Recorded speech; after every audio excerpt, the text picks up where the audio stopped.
Yo tengo un aprecio enorme por los sacerdotes y lo tengo porque me he visto bendecido en muchos años de mi vida, de manera continua, hasta hoy, con la posibilidad de vivir con un sacerdote en mi comunidad y durante varios años con más de uno en la comunidad.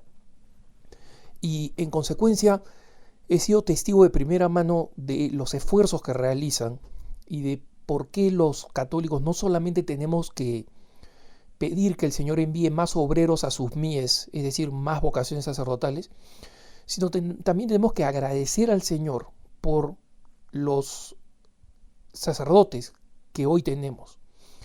Y por eso me resulta sumamente difícil abordar cada tanto en un punto de vista el tema de el sufrimiento y el desconcierto de muchos fieles respecto al comportamiento de sus párrocos.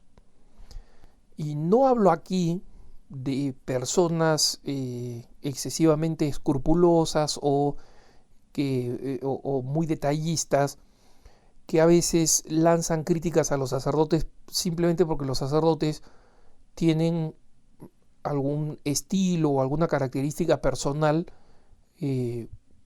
completamente no relacionada con cosas fundamentales que al fiel no le gusta. Y ahí, bueno, mala suerte del fiel, porque las personas son distintas. Me refiero a casos repetidos y distintos de fieles que me consultan de verdaderos abusos de sacerdotes, ya sea en la manera como administran el templo, el caso de una parroquia en un importante centro urbano que alquila constantemente las instalaciones para cosas no solamente seculares, sino completamente reñidas con la vida de la iglesia, ¿no? Fiestas hasta las altas horas de la noche, y donde el punto crítico es haber alquilado el día de Viernes Santo, por ejemplo, las instalaciones de los salones parroquiales a un equipo de producción de una telenovela completamente secular que para los actores y los empleados armó una parrillada, un asado en las instalaciones de la parroquia, tipo fiesta, con cerveza, con carne, el Viernes Santo. El Viernes Santo, o sea, no hay día de más abstinencia que ese. El sacerdote no le importó que los fieles que están conmemorando entre las 12 del día y las 3 de la tarde la pasión y muerte del Señor, tengan que hacerlo mientras contiguo a ellos, al costado de ellos, están entrando los olores de las carnes en parrilla y la cerveza, y los gritos, las burlas, las celebraciones de estas personas completamente ajenas a la celebración del Viernes Santo. Otro caso, el de un sacerdote que, más de uno lamentablemente, que ha convertido la liturgia dominical, la celebración de la Santa Misa, en no la celebración de la misa de Jesucristo, de la misa del Sacramento Universal, sino en una puesta en escena de una obra teatral, donde él es el actor principal y donde, para que la gente venga domingo a domingo, improvisa, hace cosas nuevas, cambiando completamente la liturgia, hasta el punto que muchos católicos fieles se preguntan, no por exceso de detalle o por escrúpulos espirituales, sino realmente por las modificaciones tan grotescas que realiza el sacerdote, como por ejemplo cambiar la hostia por pedazos de pan, pasteles o sándwiches emparedados de pan con mermelada de guayaba, ¿no? Todos estos son casos reales, los que estoy citando, de correos que me llegan con estos comentarios. Obviamente cuando hablamos de algunas conductas específicas sobre un tema, por ejemplo el hecho de que el sacerdote sea constantemente, aparezca constantemente estar irritado y maltrate a la gente que viene a los grupos parroquiales, etc. No una que otra vez, que no es lo ideal, pero el sacerdote es también una persona, ¿no? Es un ser humano. Entonces puede tener sus días malos y es comprensible, no es lo ideal, no es lo deseable, pero es comprensible que un día tenga pues un exabrupto. Pero alguien que sistemáticamente maltrata a la gente, obviamente no es la situación. Entonces, obviamente, cuando las personas me escriben consultándome todas estas situaciones, a veces en extenso y doloroso detalle,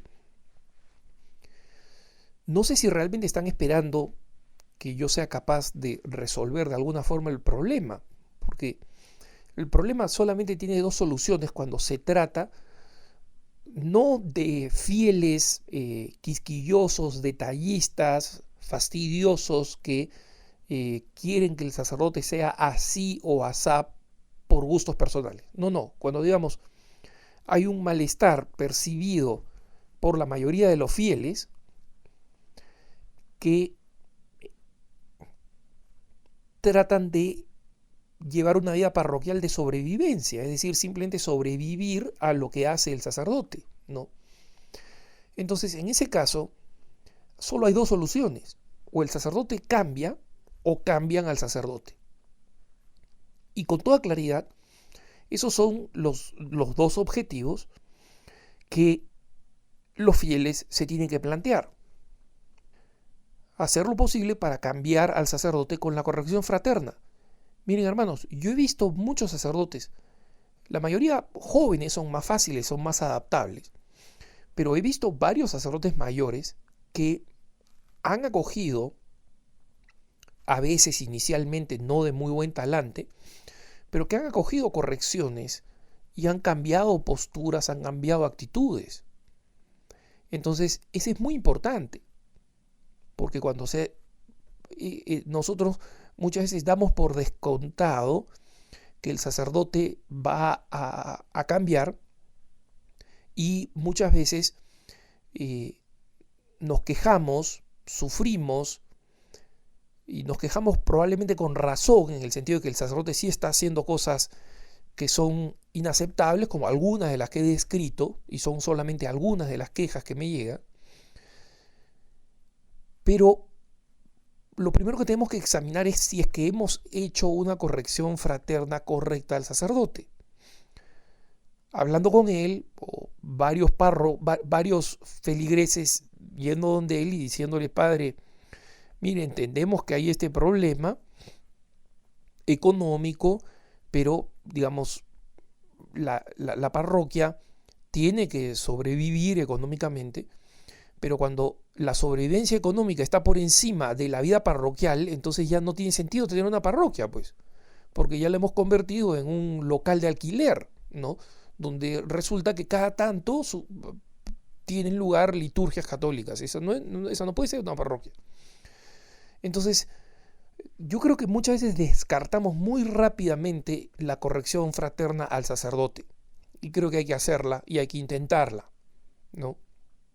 De la manera más caritativa y más paciente. Y también con un poco de valor, porque me doy cuenta que muchas veces la gente dice: no, es que el párroco tiene mal temperamento. Bueno, pero ¿qué es lo peor que puede pasar? Pues que te grite, ¿no? Que te mire mal, que no te tenga simpatía. Así es la vida, pues. Eso sucede. No, si tú quieres que las cosas cambien, pero no estás dispuesto a poner los medios, no esperes que cambien. Y a veces los medios son exponerse a situaciones que son desagradables. Así es la vida cristiana, así es la vida, ¿no? Especialmente la vida cristiana. Pero más importante todavía es si es que el sacerdote, después de haberse intentado el camino de la corrección fraterna, no cambia. Entonces hay que comprender que esta es responsabilidad del obispo, y el obispo tiene que ser informado. Y la manera de informar al obispo para que el obispo tome acción es que el informe, primero, no sea anónimo. Ustedes no tienen idea de la cantidad de cartas anónimas que llegan a las diócesis, a las arquidiócesis, al Vaticano. Me consta, me consta. Y sé lo que sucede con esas cartas. Van a la basura. Van directamente a la basura. No importa cuán detallistas sean en lo que informan, las cartas anónimas no sirven para nada.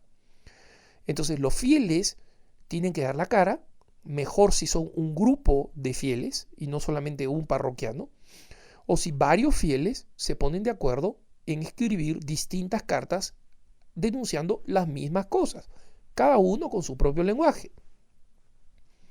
Porque las cartas de protesta, que son una misma carta firmada por 50 personas, tampoco sirven, ¿no? Si es que llegan distintas, pero una sola carta firmada, somos los fieles tales y tales y tales y tales firmada, entonces eso sí es algo que corresponde a los fieles. Y es de esperar que eso motive al obispo a tomar alguna decisión.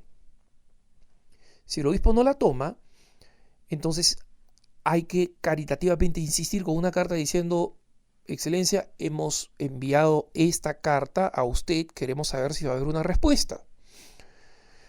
Y si no hay una respuesta, entonces hay que volver a enviar una carta, esta vez con copia, al nuncio apostólico, es decir, al representante del Papa en cada país. El representante del Papa en cada país está en la ciudad capital de cada uno de los países, ¿no? Se llama la Nunciatura Apostólica, es la embajada de la Santa Sede en el país, y todos nuestros países tienen una. En consecuencia, ese es el paso que corresponde, el paso inmediato.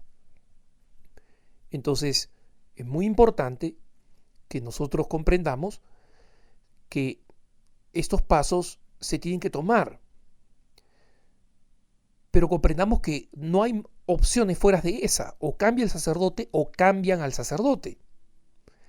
Y hay que tomar camino en esa dirección. Que tengas un buen día.